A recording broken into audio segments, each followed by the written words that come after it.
اعوذ باللہ من الشیطان الرجیم بسم اللہ الرحمن الرحیم۔ ناظرین، آج میں آپ کو پیغمبر حضرت آدم علیہ السلام کا قصہ بیان کروں گا۔ آپ کا ذکر قرآن پاک کے کئی پاروں میں موجود ہے۔ حضرت آدم علیہ السلام کی پیدائش سے پہلے پروردگار عالم نے اپنے فرشتوں کی جماعت میں آدم علیہ السلام کی پیدائش کا ذکر کر دیا تھا۔ چنانچہ پارہ اول سورہ بقرہ رکوع نمبر 4 میں ارشاد ہوا، وَإِذْ قَالَ رَبُّكَ لِلْمَلَائِكَةِ إِنِّي جَاعِلٌ فِي الْأَرْضِ خَلِيفَةً، اور جب کہا رب تیرے نے واسطے فرشتوں کے، بے شک میں پیدا کرنے والا ہوں زمین پر ایک خلیفہ۔ جب ملائکہ نے یہ حکم سنا تو معلوم کر لیا کہ آدم علیہ السلام یقیناً اللہ کے بڑے برگزیدہ بندے ہوں گے، اور ان کی پیدائش سے پہلے ہی منادی کر دی گئی یہ کہ وہ اللہ کے نائب ہو کر زمین پر حکومت کریں گے۔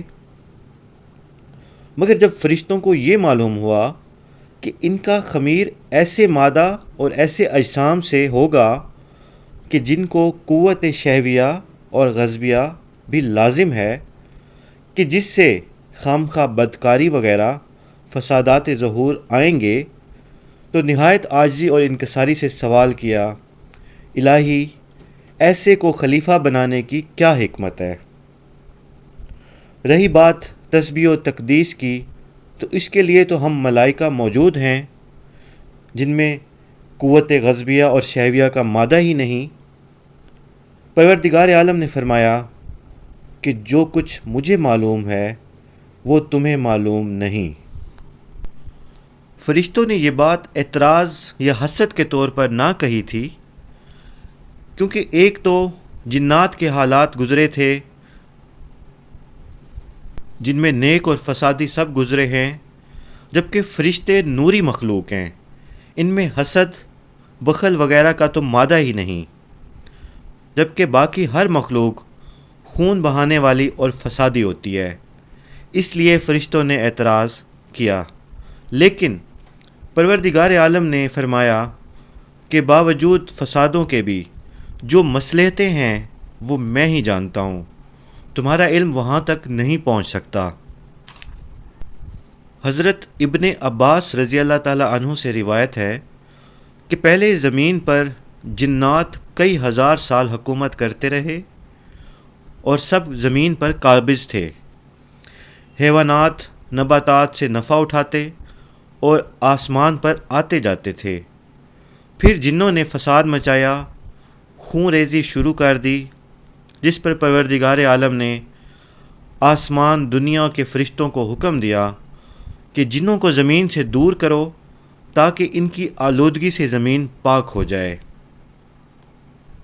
جس پر فرشتوں نے اللہ کے حکم کے مطابق جنوں کو مار مار کر پہاڑوں، جنگلوں، جزیروں میں پہنچا دیا۔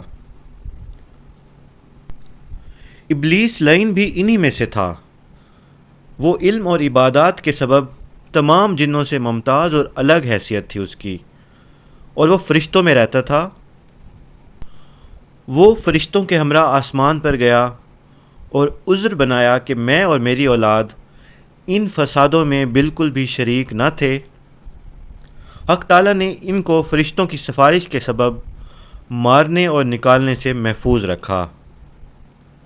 پھر شیطان کو یہ طمع ہوئی کہ سب جنوں کو مار کر نکالا گیا ہے اور اب میں ان سب کی جگہ لے کے قابض ہو جاؤں گا، جس پر اس نے اپنی عبادت میں زیادہ کوشش کرنا شروع کر دی۔